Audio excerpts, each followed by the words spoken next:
All right, another day. What are we doing here? And we haven't seen you since the election. What do you think of that? Sure, if I had had a decent photographer and cameraman, I could have done a bit better, you know. Yeah, but you were face for radio. He was very bad. He was very I bad. thought you were going well until you start putting the posters up. He was ahead in the polls, and we start putting up posters in the polls. It seems like a lifetime ago now. I say it does, doesn't it? A few months, you know. That's an interesting experiment. It was. I enjoyed What did you it. feel about it? Did you enjoy it? I did. Yeah. I did. Well, without getting into the details, I think I've said this elsewhere anyway. I've kind of been hidden away for a couple of years, you know. Yeah. And that's not good for the head, not good for the confidence and that, you know. So what I enjoyed about it was meeting people. And you're kind of at home and you're thinking, oh shit, I have to go canvass and I have to go down to the shopping centre now and I hand out. Knock on doors or whatever. God, don't fancy this. And when you're doing it, you enjoy it. Yeah. And most of the people you meet people are good. are sound. Yeah. Yeah. You meet the odd balloon, all right, you know. But even them are a bit of crack, you know. Yeah. Got no real abuse. Met my old buddy Mannix Flynn, which was a gas, because Mannix had a right go at us over Apollo House. Remember that time? That's right. Yeah. And we were in Blackrock one day. Was it Blackrock we were? I think it was Blackrock. And the next thing coming out of the shopping centre, there's Mannix. Hugs and handshakes, and he handed out a few leaflets for me, and I got a great laugh out of the thing. You know, obviously, look at it. There's no point saying anything else. I was disappointed with the vote, but it's not. I never expected to get elected anyway. But I was a bit disappointed. But no, I think I just thought that you kind of need a big party machine about you. I was going around town hanging up your posters. I think we had 100 to cover the whole of 100 posters. to cover the whole of Dublin. Honest to God. I was 150 or 100. I think we might have got 50 extra. 150, I think, to cover the whole of Dublin. Yeah. Which I meant Barry Andrews. 8,000. 10,000. Yeah. 10,000 posters. Oh, and Labour had 5,000. Because I asked Aon O'Riordan. Aidan Reardon at 5,000. He told me he'd 5,000. I said, have you and Barry got more? He said, well, I can tell you now, Brendan. He says, I've 5,000 and he has 10,000. So I think those make a difference. Yeah, I think. hope. Yeah, absolutely. Unless you have a party machine behind you. It's not even that you're kept out of the real conversation by the media. But, you know, well, you're not being represented. You're not given the same opportunity. That disappointed me, Stevie. Well, It's that disappointed The me. natural coverage. That disappointed me because, and I've no bitterness about this at all, but it did disappoint me. Like, I've been involved in various things, for lots of things, as you know, for 25 years.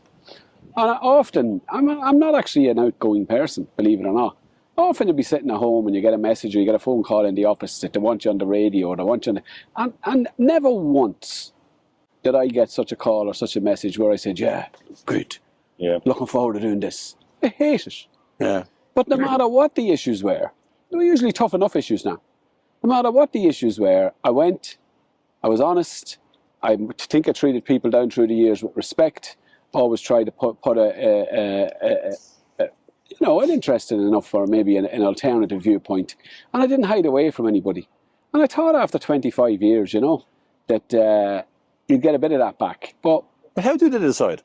Because I thought it was very strange. Is it some sort of poll or something, or is it where you're standing in the polls or something? Well, RTE, for example, sent all the candidates out a letter before it started, to about 7 pages, I think it was, how they were going to share out their time. So basically, you know, if you're in the inner circle already, if you're already elected, you're in, or you've run before and haven't been elected, but you've already, you know, got a percentage, or you know, you're in a party, that sort of stuff. Then, you know, so it's a click, like, to break into it, and to break into it as a first-time candidate with 150 posters. But I decided, look, and I was thinking about it beforehand, and I says, if I'm going to do this once, and I'm probably only going to do it once, if I'm going to do it once, I'm not going to be out there saying things I don't believe. Yeah. Or trying to compromise my values for a few votes. And what do you think of the left, Brendan? Do you think, I mean, you see the way the left tore itself asunder in many ways, and I don't know. No left. Huh? Who do you? Well, let's just nail this now. There's probably no left. Let's nail this now. You're always saying the left. What the fuck? Lefter than the right, put it that way. What is the left in Ireland? Lefter than the right. Slightly lefter. No left in Ireland. Well, I don't know. No meaningful left. Well, I don't know. Well, I think there is. I would have put you in that category, right, wherever it is. Values might be left. But in terms of elections, There is no meaningful left in this country. There is no left that's within an arse's roar of even being an effective opposition, let alone in government. And were you not on board then when Paul Murphy called for the unity of the left? They've been calling for the unity of the left and making sure it never happens their whole careers. Well, they've been destroying that. Sure, you know that from the... Sure, the biggest campaign we ever had going was the water charges. They spent the whole time trying to break it apart. That's true. And they're trying to set up an alternative. For God's sake, unity and the left from the trot. Give us a break. Brendan, it's usually ironic coming from Paul Murphy. Paul's not the worst, by the way. He got screwed by the same people. Oh, several times. Yeah, and then he comes out and tries to justify doing it to somebody else. I laugh at it when the trots come out. The one thing that'll get you in trouble on the left, and I think I said this about 10 years ago in the water charges, is looking for unity and meaning it. Right. It's the last thing they want. It's the last thing they want. They're happy and remember we used to say, do you want to be a big part of something small or a small part of something big when we were trying to bring right to change together in the whole lot? They're happy to be big parts of something small. And the media play the game, you know, they're brought on to the Friday panel and they get their 15 minutes arguing with some blue shirt with something or other. So you're not painting a great picture of the general election, are you? More the same? Yeah, more the same, yeah. That's the way it looks. Really? Oh, yeah. The last Fucking time hell. we had something approaching Do you not think the left, so? last I don't time know. we had something approaching the left opposition, funny enough, was when the Labour Party took in the various small groups, remember the Workers' Party, Jim Kemmy and all them, and we were at what, 15 or 16 of us. I'm far too young to remember that. It looks like, and this is the funny thing, when people give out about the Labour Party and what they done during the crash, for me, the biggest crime they committed was they did away with any possible of a left alternative. The 2011, 2016 guy, yeah. That was a great chance. But that was the only time I can remember we had something that was approaching a left alternative. Even in that government. Yeah. Even in the middle of that government, if you remember. When the water charges and all that was going on, they were able to put up an argument. We didn't agree with it, but they were able to put up an argument that they had to do this because the IMF, it was in the bailout conditions, the setting up of the private infrastructure for right to water, the meters and all that. But then I think it was around 2014, so 3 years into that government, the bailout ran out and the IMF left. Even then, Labour could have reconnected with, because the water movement was evolving, right to change was coming along, the Shinners knew what to wear a bit then. So even then, there was an opportunity. But look at...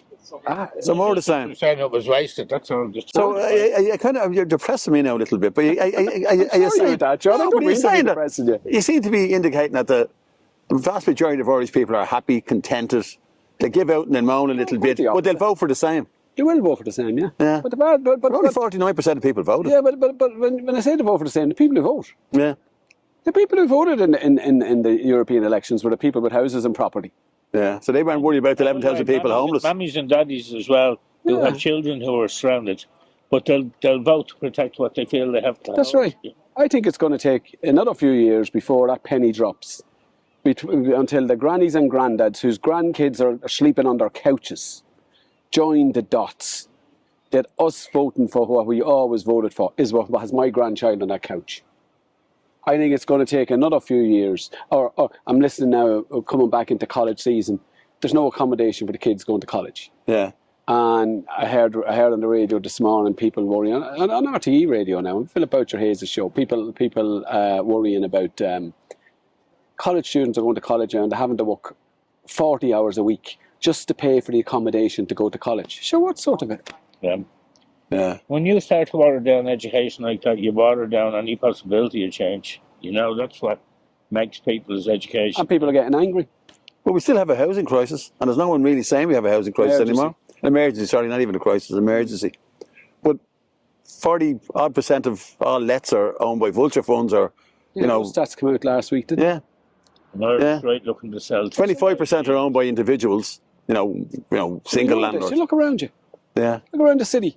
But they're investment funds who are investing in housing as a Look product. through the docklands there and look up from your feet up into what's above you. But housing now is an investment product. Yeah. Right? And milking students or kids or you know, the unemployed or whatever, milking the housing market is an investment strategy. Why have the opposition That's who is the opposition. The opposition could be Sinn Féin, could be our friends on the left, he says, gritting his teeth, could be not the Greens anymore, they're in government, could be the Soc Dems, Sinn Féin, Labour. Why are they not calling for the one obvious policy to do something about this?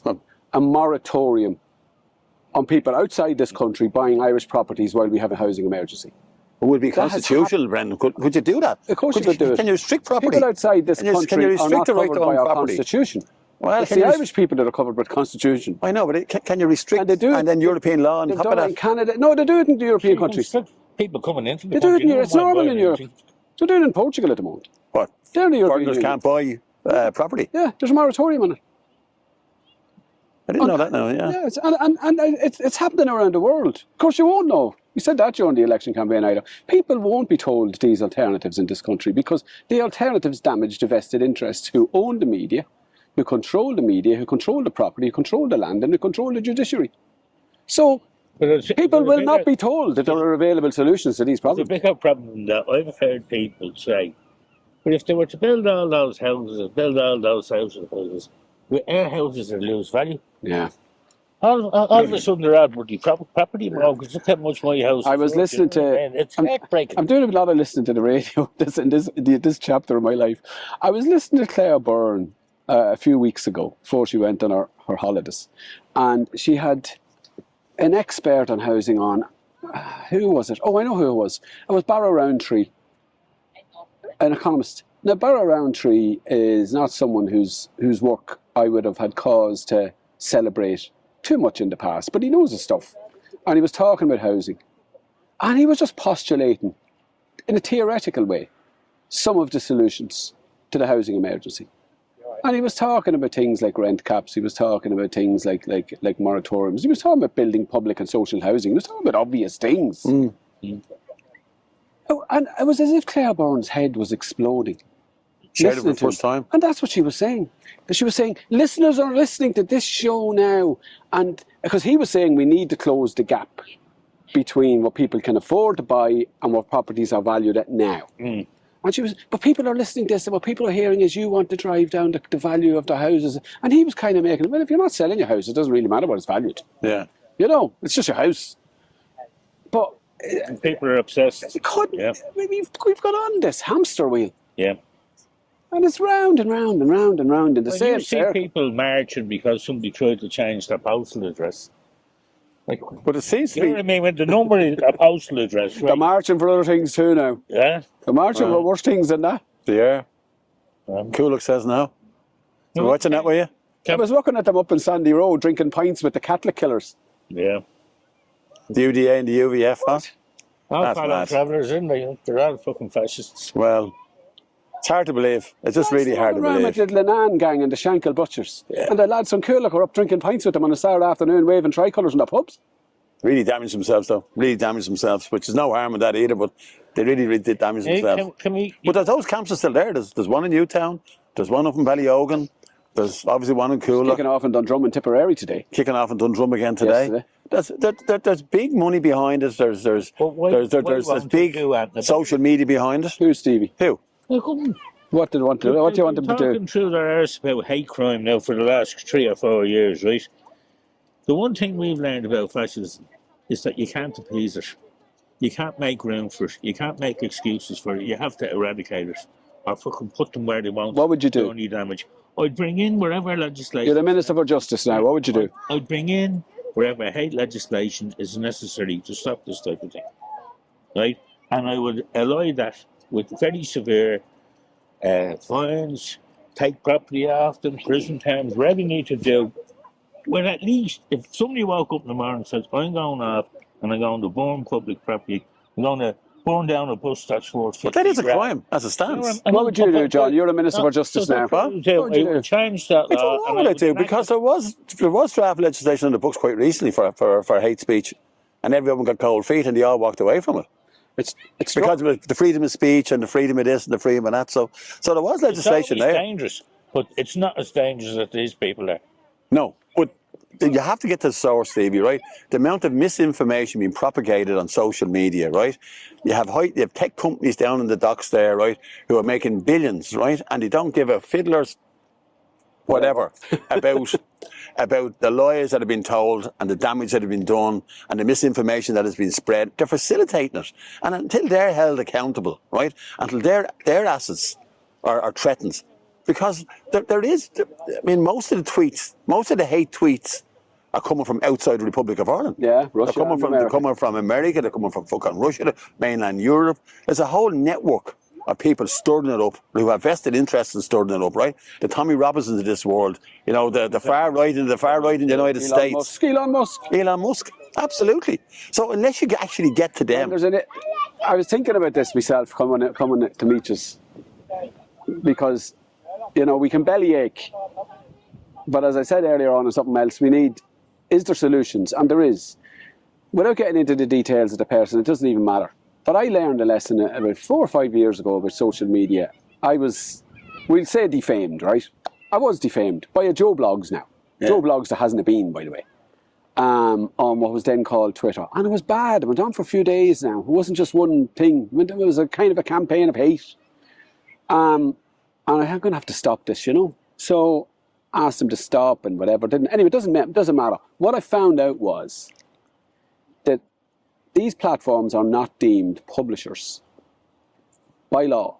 And the people respond, so they've no responsibility in law in terms of defamation or whatever, presumably in terms of any new hate crime legislation, unless there's a change.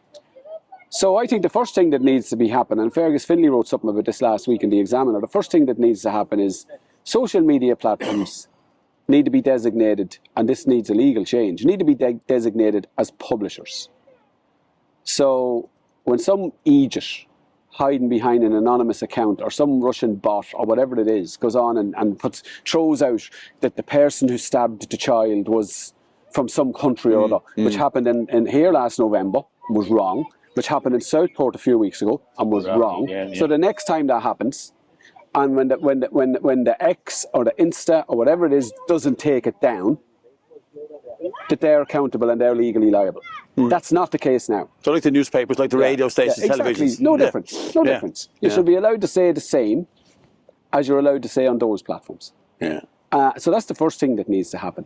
Then the incitement to hatred, did I call it the hate crime? It's not a hate crime act. It's a prohibition of incitement to hatred, which is a 1989 act there, which 1989 was before the internet. So it doesn't take on board at all. But he had plans to upgrade it, hadn't he? They had. And they all backed off. The Shinners were supporting it and they backed off for some reason. If you get the civil liberties people, and look, it's a dangerous tool giving this type of thing to a government that you don't trust, right? It is a dangerous tool. It is. It is. To give them too much power. They turn it on you, they turn it on you like that. They turn it on other people. And you can't say they won't, because the proof is they will. But the problem we have here at the moment is too big. It's too big. You're at this juncture where unless any of those idiots don't realise how threatened they are when they go out, they'll keep going out. Camps.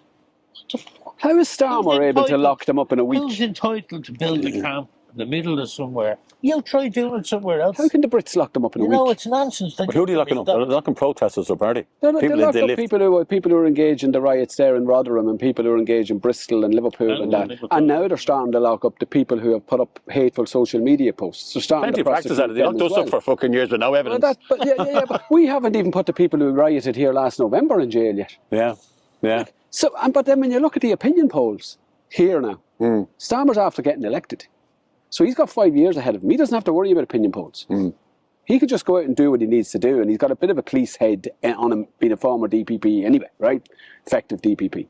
But here, there's an election coming. So they're worried about how things are going to play with the public. They're worried about how hate speech will play with the public. They're worried about how any police response to the carry-on that's going on our streets will play with the public. And what's happening in the polls? What's happening in the polls is Fine Gael are going up while this is going on. Fianna Fáil are going up when this is going on. And the Shinners are going down. Even though they changed their policies. And they change back again. The Shinners don't know what they're at on it. The Shinners have been chasing their tails on this since East Wall. That's the reality. But listen, I don't think it's sustainable, right, to be giving some fella or fellas a tent down on the east wall and €38 a week and tell them they can go out and camp anywhere they want to, and they camp it out in the canal, and you send a crane in and lift them and the tent up, and it's fucking nonsense. Let's be honest about it. It's not sustainable. Right? It's not sustainable. There's plenty of places to put those who are entitled to be here. Yeah, but the only policy we seem to have now, right? I know the centres have been torched, right, which would be better than giving someone a tent, but the whole policy, our own immigration policy, it seems to be made up on the hoof. It's a reaction to whatever the demonstration today is. Who does it suit? The thing about it is, who does it suit? If it suited them to fix it, they'd have it fixed. they made a bollocks of it from the start. Everything they've done has been too late, hasn't been enough. They're still not doing enough. Doesn't justify people petrol bombing buildings, No. terrifying communities, causing all kinds of problems. They have guilty handprints all over this because of the way they've handled it. And the biggest victims of that are the poor unfortunates who are living in the fucking tents. But people, there has to be personal responsibility. Yeah, well, the big premise is that somehow or other this is all just temporary. It's going to go away eventually. It'll all even itself out. Well, listen, when half the world is living in poverty, right? When half the world hasn't enough water to drink, hasn't got shelter, when you're dropping bombs on the other half of the world, right? You don't expect those people to stay there and be bombed to death or to starve to death. They're going to get in a boat. If I was living there, I'd get in a boat with my grandkids and I'd land somewhere if I had the means to do so. And that's the reality of it. I'm just going to say this once, though, because we do rightly blame the government. I use the phrase that the people who are out there protesting at these race riots they're blaming all the wrong people for all the right things. There are issues, big issues: lack of investment in communities, a poor policy on immigration.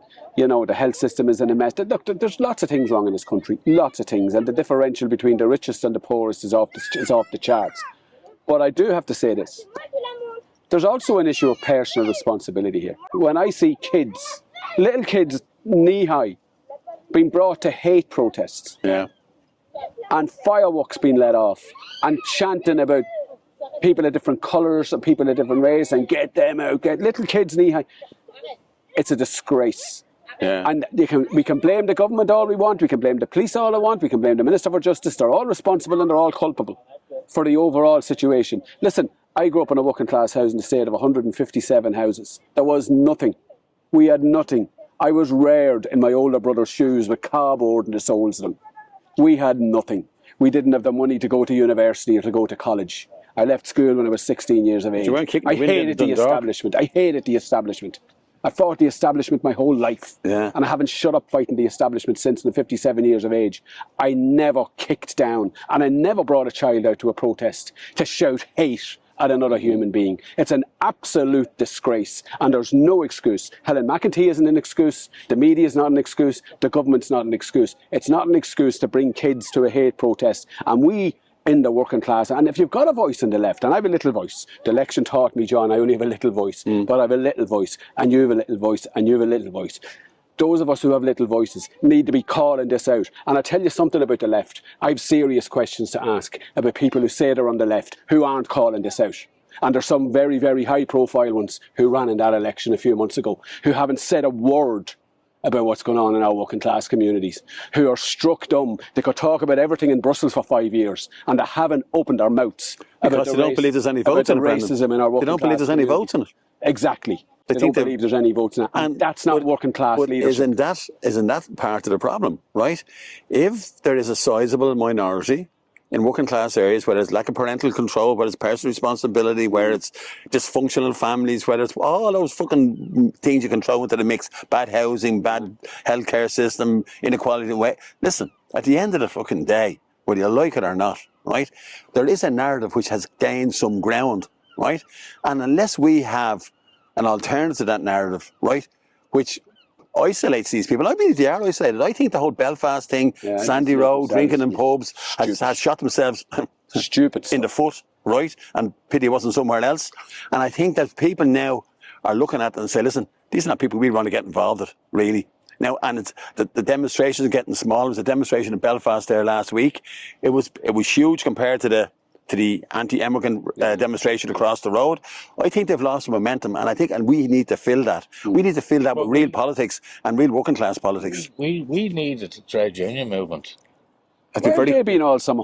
That's what I'm going to say. On the holidays. We need the Where have they trade been all summer? union. These people are members of ours that are getting attacked as well. They're workers, you know what I mean? I was on the Congress executive a few years ago. I was instrumental in setting up a group, an anti-racist group. I think it's still there. I know it's still there because people tell me it's still there. This is going on all summer.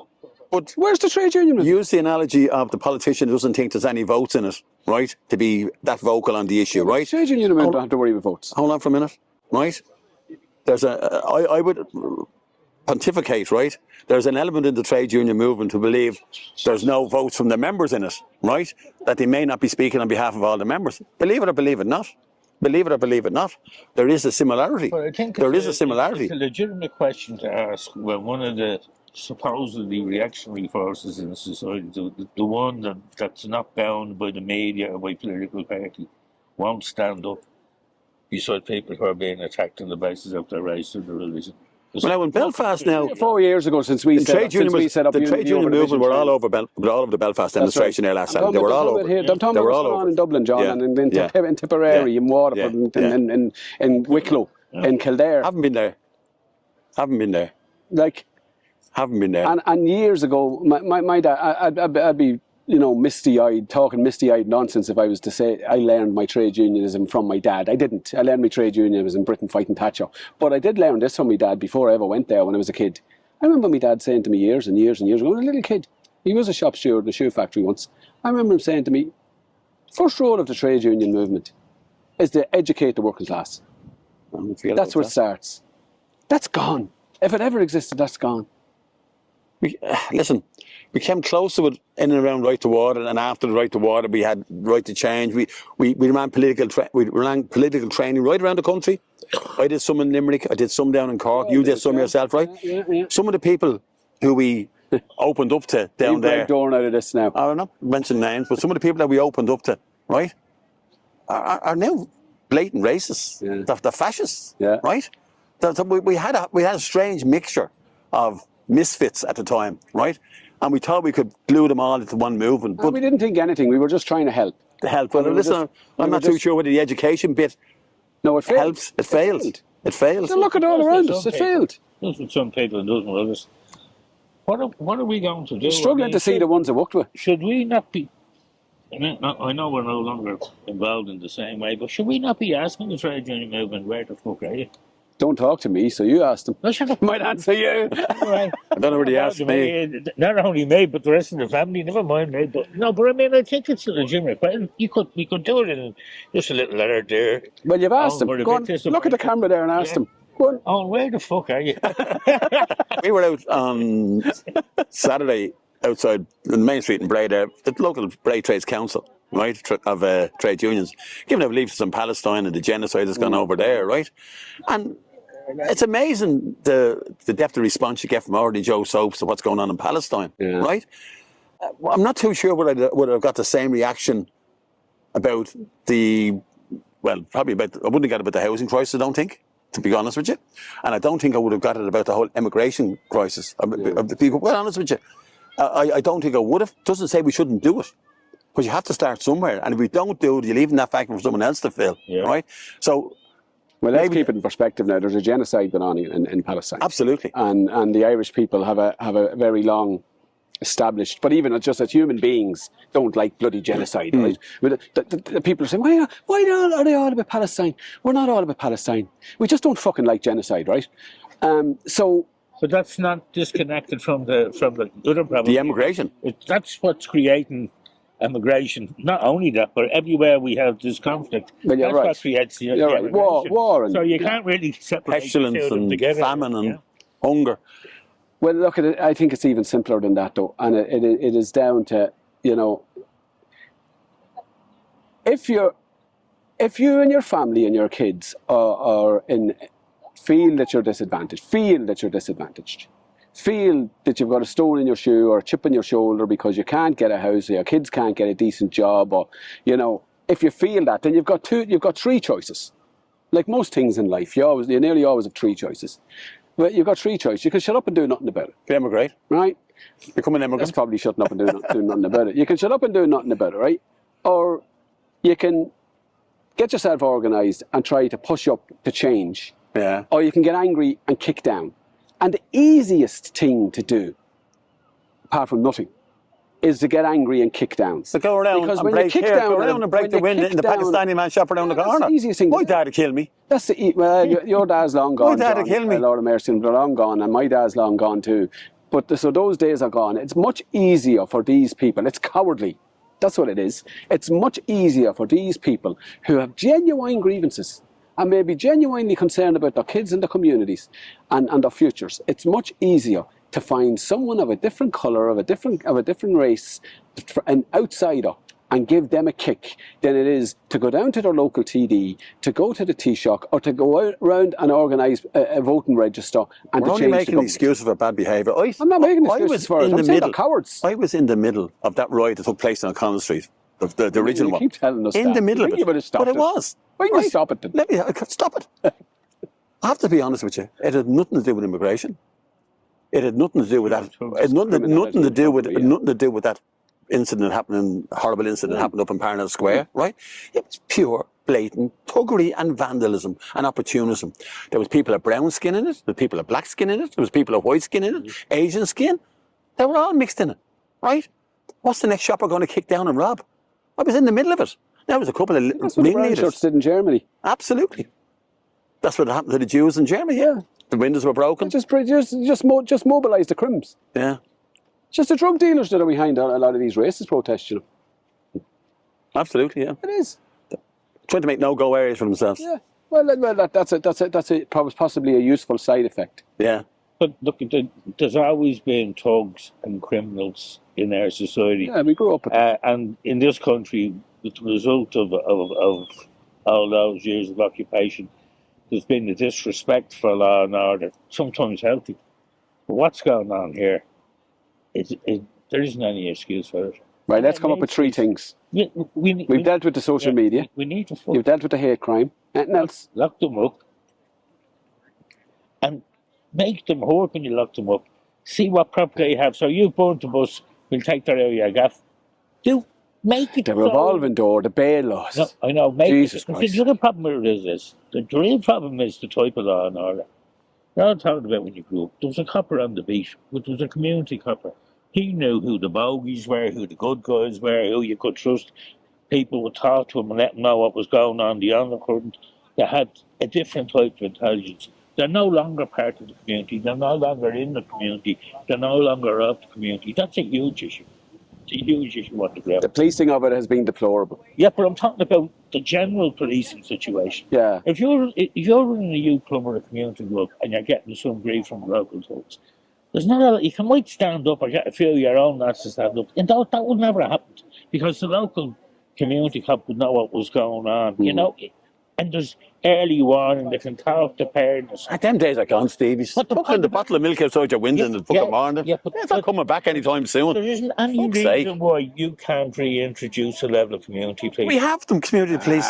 They walk around and I tell you what, God love them. I disagree with you on this one, Stephen. I don't often disagree with you. There's too much community policing, not enough real policing. That's what's going on here. Yeah. When you let carry on in Coolock, and it took 5 or 6 hours for the public order unit to turn up, you've got young lads there with soft caps and blue T-shirts on them, with the public order act coming behind them, pepper spraying their own lads in the face. That's incompetence. That's incompetent. To be fair, we're not used to policing public disorders. We're not used to it. Exactly. We're not used to it, right? So we don't have wads and hundreds and thousands of policemen who are trained to that standard, right? We ran a very decent water charges campaign for 4 years. There was 3 or 4 incidents only in 3 or 4 years. They were well able to deal with that. Yeah, but it's different. But there was no one throwing stones at them. There was locked up for standing on water meters, for God's sake. That's different. That's different, right? Why is it different? Listen. Why is it different? Because it's a different level of violence you're facing, right? People who are hurling bricks at you. They can put you in jail for standing on a water meter, but they can't put you in jail for throwing a chair at a guard car. I'm not saying you can't put you in jail, right? It takes a different type of policing. But they're not. You have to be trained properly to be in that. They were trained for the water charges, but they weren't trained. They weren't riot police, Brendan. Huh? We had riot police outside the door. They didn't baton charges, did they? They didn't need to. No, but they were there. They just snatched it. I think it was right? a different type of protest. It's a different type of protest, right? When you have groups like that, right, it's very difficult to mobilise quickly. They're down side streets, right? And I'm no expert in fucking policing, but I'm having a few riots in me fucking day. I'm having a few riots in me fucking day, right? And I do know it's pretty easy to leg it and go to the next street. Bray Wanderers were never never that bad. But I can tell you one thing, seriously. At the end of the day, whether it's water cannons you bring in, whether it's lock them up and throw away the keys, we're starting to sound like Margaret Thatcher now, right? And, you know, bring back the days when we had a nice local Bobby walking on the beat and we got our milk delivered to the door and all that kind of shite, right? That's not going to happen. That's been simple. But it's not going to happen. Well, it's not going to happen. I don't see what's wrong. It might happen out in Blessing around the mountains, but it won't happen down here around the corner. Look, there was a riot in O'Connell Street. Remember they had the Irish parades? Oh, yeah. What was that called? I was there that day. The police came out and said, we had no intelligence that this was going to happen.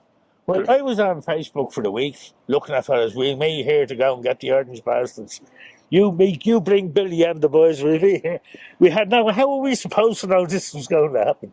So lots of roads, the Love Ulster parade. There's lots wrong with the police and the way they conduct themselves. But just the two of you should... But heavy-handed policing is not the answer to it. The two of you shut me down. It's not. I don't believe it is. I don't believe it is. Just policing to do. So the two of you shut me down there when I made the comparison with the water charges, but I'm going to persist and I'm going to make this point. I'll tell you why there was a different approach to the policing then. Why? Because the water charge campaign was seen by the political establishment in this country to be a threat to them. It was seen to be that because it was threatening, and it actually beat them, on a core economic policy of government. And they feared could see an alternative political movement or party or something being set up. So they policed it rigorously. And what did we say at the start of this conversation? This benefits the current government. It benefits Fianna Fáil and Fine Gael when working class people are scrabbling around, throwing stones and throwing insults at all the wrong people, and Fine Gael and Fine Gael and Fianna Fáil are going up in the polls. That's why they're not intervening. That's why it's not being policed. It suits the establishment. It suits the status quo. We can argue with each other in our little working class housing estate till the cows come home. They don't care in Foxrock. They don't care in Donnybrook. They don't care in Fianna Fáil and Fine Gael. They just don't care. There's an element of that to it. There's no doubt there's an element of that to it. That's the whole thing. Because it's not that hard to introduce the incitement to hatred legislation. It's not that hard to make social media platforms covered by the defamation legislation and make them publishers. It's not that hard. 10 months after the riots that you caused last November, it's not that hard to have a couple of them in jail. But it hasn't happened, and it hasn't happened. Not because it's an accident. There has been people arrested for that, and there has people who got arrested and let out in bail. A badge of honour, a badge of honour to them. They've looked in court. They're going to due process. A badge of honour. Yeah, they're out in remand. They're out in jail. Due process. So what's wrong with having photographs of the people who go up to court for these riots? Their faces are always blurred. No, they put hoods on themselves. But the faces are blurred on the television. You're going in. You're in cuffs. Take down their fucking hood. When those children were attacked last November, between them and the riots breaking out at tea time, there wasn't just individuals. There were social media outlets domiciled in this state feeding misinformation. They're still running today. Absolutely. They haven't been curtailed. Well, we dealt with that. They haven't been shut down. But I don't believe sending two water cannons, getting them off the RUC, sending two water cannons down the main street of Coolock is going to fucking help. Drew sitting in the front of it, charge. The water cannons are up and down the M1. I don't think that's going to help. I don't need to come off the M1. We should get the Harry Christmas down to sing to them. What you want to do? Put the arm around and give them an old French kiss? I just don't think that type of policing works. Peace in our time. That you would have been on the fucking plane with your man coming from Germany. Go back to Brendan's fucking point, right? I think 50%, 60% of the people there want the protest, right? Right? There's an element who want to cause trouble, right? And another element who want to stir it all up and cause bigger trouble. Right? I don't think wading in with baton charges and water cannons is the answer to it, right? You might have to do it. It's not the first thing you might have to do it. 5 or 6 hours of rioting here. No, you might have to do it before the public order unit turned up. They're burning down buildings, they're burning down cars, they're attacking people. And what do you think is the best way of dealing with that? Do you realise there was 5 or 6 hours of rioting before I don't know what the answer to it is. Turned up? But listen, Yes, you have to be arrested. Yes, you have to be dealt with in the courts, right? Yes, you have to have a public order unit. But if anyone believes it's just about throwing fucking more guards with more helmets into the It's fucking only an fray element of it. I'm just and saying. beat the bollocks out of them. Well, And every there youngster hasn't been a that's lot of going riots out, in England since the British police and the British courts started throwing them in jail in a week. No, there wasn't a lot of strikes when Margaret Thatcher bet the bollocks out of the hold on, fucking hold on. miners. Strikes in Margaret either. Thatcher for a minute. Hold No, on she a bet the minute. bollocks out of the miners. There wasn't many two strikes after it either. The racists abused the horrendous murder of 3 kids Absolutely. 2 weeks ago Absolutely. to cause mayhem. Yeah. And they were causing mayhem night after night, and it was growing all around the country, popping up in all different locations. Belfast. And then they started locking them up overnight, and it stopped. They locked a handful of Brendan. I don't know that's what stopped it. I don't know. Well, I think ordinary decent people coming Tommy onto the Robinson. streets. Tommy Robinson wasn't arrested, was he? No, he went. He's on not the there. Beach. He's on the No, beach. he's on the doing beach. them. Yeah, He's hiding he down in wasn't British Bay or somewhere. No, down his close Irish- to the Sol or his whatever. Irish passport. With his Irish passport, yeah. And his Union Jack I and just his think, Irish I think they're passport. very So you couldn't make complicated. it up. I think there's a whole suite of measures has to be taken, right? But we agree on that, John. No, hold on. We agree on that. You want some poor old guard to be walking around cool like now, shaking hands and going in for a cup of tea with He Mrs. does, Brown. yeah, he does. Yeah, I don't. You're worried about the hospitals and that there's not enough hospitals for them and they're not You getting don't know what they're to not do. getting free teeth or whatever. I don't know. You're You're worried about that. You haven't any solution. Well, You don't know what to do whatsoever. Maybe I have no solution, but So I then just what are you think talking about you just for don't then? throw. You just don't throw. Right? The easy answer, the Margaret Thatcher answer, is fucking throw water cannons in it, throw loads of fucking the army in, lock them all up. Tried it in Belfast, it didn't work. We've debated all the bits of it. Well, This is a nobody is saying multifaceted that. problem, Yeah. right? Yeah. But for the immediate problem, unless you nip it in the bud, You don't it even revolve becomes in fucking door. uncontrollable. Arrest That's them and what let them out happens in with bail in that. 2 hours. you- So they're you- back on the protest with a badge of honour in them. For No, you God's arrest them. sake. There's no doubt about it. You arrest them. I mean, they're breaking the law. Yeah. You arrest them. What do you right? do? You arrest You them. turned into an anarchist in your own No, I age, haven't have you? turned into an anarchist, but I just think that whole, fucking lock them up, fucking don't give them nobody bail, saying that. don't give them Hold this, on a put the minute. pictures in the paper, throw away the keys. Well, It doesn't work. fucking- It doesn't work in a lot of other If areas. somebody burns out a bus, right, which happened in O'Connell's, Yeah, I was standing beside it. right? They're caught. You make yourself a suspect. You make yourself a suspect, yeah. People not entitled to say that's the cunt that burned down the bus. Yes, absolutely. You should be arrested. Yeah, Yeah. So what's the and locked problem? up. Stop Yeah. trying to sound like stop trying to sound one of those lefty liberals that you hate. Stop No, trying I'm to not. sound. I'm Every not. state needs an effective police force, and we don't have one. I don't know if that's Every true either, police- Brendan, when we don't have an effective We police don't have an force. effective police force, and we don't have an It's effective effective for who justice they want system. it to be effective for. We're able to lock up half the Republic and moving overnight like that. When it's suited. But that's in the When it's past. suited. Yeah. When it's suited. That's right. So they didn't have any more And they were resources. able to police the Didn't- water charges 10 years ago. Didn't have any more. They Didn't were have able any to- more they had more resources. resources. They had Didn't have any more resources. They had More police now than there ever they had was. more. No, there isn't. There's more feet. No, There is. isn't. They reduced a lot of police at the time of the crash. There was a No, they closed there was a stations. moratorium. There's a lot more There was a feet on the 6-year street moratorium. now. A lot more feet in the street. I don't see them either. There is. No, but there is. Well, they're driving around in cars. Look to the guard station in Boston, it gives you the opening hour, so you know what time to fucking wrap the line. Anyway, tell me about Palestine and this march. Are we going to go this march next week again, or is it March and after March we're going nowhere with it? So look, it's hard to know. Of course, people will. It's quite justified for people to be marching and people to be demonstrating against the genocide that's happening in Palestine. It's just so bloody depressing, though, because I'm convinced that Netanyahu is going to continue to do this when he's finished with Gaza. He's nearly finished with Gaza, by the way. There's nothing left. He's going to try to cause a war now in Lebanon. He'll cause a war anywhere to save his own skin and keep himself in power. That's what it's about. Yeah. It's about. welcome he got in the White House. I mean, Yeah. he must be like giving them a. The man is great flag, isn't it? manifest evil on the planet. That's what he is. And the Irish government, what should our government do about it? As part of the EU, or They should insist see on breaking that EU Israel. And I see Simon trade deal. Harris doing it. Simon Harris Yeah. looking for that He even the last few insist on days. doing it, though. Yeah. Not talking about it. Yeah. well, we have that bill, haven't we? The Occupied Territories Bill, which is sitting languishing in the cul-de-sac. Another wordy piece of legislation that they won't do anything with because they're wondering how many votes will they win or lose. Yeah, it is. What's happening is genocide. There's no doubt about it. And it's horrendous. Watching it on TV, watching the nightly attacks on schools, killing innocent children. It's horrendous. And they're up and down. Move over there. Yeah, move down to the south. From you down there. And then move down to Can Yunis. Now, we blow the shed of Can Yunis, move back up to Gaza City. Now And we're get going you up back up to... But the idea, though, that they can go and bomb and kill people in a completely different country, different jurisdiction.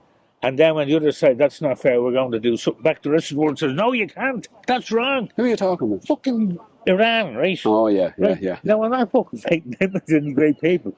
But No, don't. people, Leave that to Mick Wallace. yeah, there's been people being assassinated in Iran by Israel publicly. And the full view of everybody. 2 leaders of Hamas That's right. have been killed, That's right? right, yeah. Now, when the people... Mossad have been doing that for decades, by the way. Yeah, so when they say, well, we're not happy with that, we're going to retaliate, you got the EU and the States wagging fingers at them saying, how dare you? Don't be escalating things.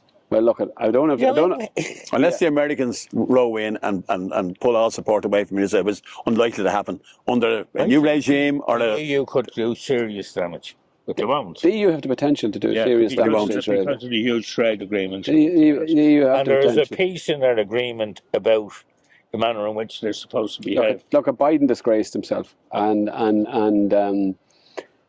he did actually. there was a mural painted Biden because all this fake Dundalk and Mayo nonsense when he visited there last year, a year and a half ago, and there was a mural, as is our wont, of course, in Ireland, painted in homage to Joe Biden, and sure, you know, they had to go out and paint it with blood then after in the last few months, and it's gone now.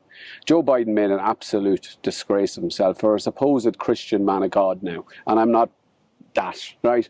But for a supposed Christian, I'm always amazed at these Christian men of God. Blair and Bush were the same, going away off to Camp David to pray before bombing the bejesus out of Iraq and Afghanistan for weapons of mass destruction that didn't exist. You know, these men of God, I hope the God that they believe in doesn't exist.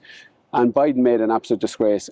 Trump would be worse. Remember Trump designated Jerusalem as the capital city in his first term. If Trump wins, he'll be worse. Maybe Harris and Walz could be a little bit better, but the Israelis, marginally, the Israelis have the Israeli lobby, the business lobby, have such a grip of American society, business, the House of Representatives, the Senate. They effectively control the foreign policy there. And then the arms. So the European Union is where the hope is. Little hope as it is. The arms business. It's where the hope is. You've got unions in the States thinking this war is great for business. You never had so many members. Yeah, something like 70% of all the arms cost of the arms goes back into the American economy. It's recycling the American economy in jobs and in profits. Shut us down. Shut us down. Close all these jobs down. It's not just the States. No, UK as well. UK as well. Where did you watch the Olympics? It's great. Is it? Enjoy it? Yeah, it was great. And I went to what was your favourite sport? I think the thing I enjoyed the most was when we didn't get a medal. With the 4 girls running in the relay. Yeah. But I thought whiffing was fantastic. Very good, isn't he? And but funny. Funny, like. Funny. Yeah. Strangely It's funny. so funny, like. And when he got out of the river and he says, well, did you enjoy it? No, never doing that again. That's the last time. He got sick after he got sick. One of the lads Swimming in the shite. Yeah, one of the lads in that says, I'm having something my he's whiffing. I thought he was fab. And what did you enjoy the best? Brilliant. Well, funny enough, I agree with Brendan. I thought the relay was really, really. Did I enjoy the breakdancing? I enjoyed that. Couldn't take my eyes off, and it was deadly. Let's get the skateboards back to Mulligan's. To tell you the truth, I was surprised you weren't in it. Because I saw you walking across that square. After about 20 points. Well, I'll tell you what he won't ever be in, the pole vault. No, absolutely. Absolutely. I had it walking down here looking around the town. It was nearly entering it. So. Turn it off, will you? That's gone as well.